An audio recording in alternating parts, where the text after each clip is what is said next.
بيننا، وقد نسعى إلى القضاء على الثغرات، قد نؤسس لجان لإصلاح ذات البين، قد نعمل الكثير والكثير من خلال هذا الملتقى. فيد واحدة كما يقال لا تصفق، لكن إذا اجتمعت الأيادي صفقت، وإذا اجتمع الرجال عملوا ما لم يكن يتوقع عمله. الآن مع النظام الأساسي لهذا الملتقى ومع الشيخ صالح العواري. شكرا لكم على الحضور. شكرا لكم على الحضور إلى هنا.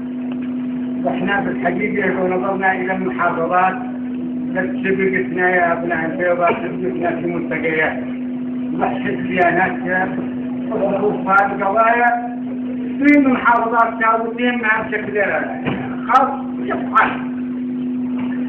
ونحن تأخرنا في هذا الوقت، تأخرنا نتيجة إنه تباعد الآراء وكل واحد يعتبر نفسه إنه مش معي وأمور كثيرة.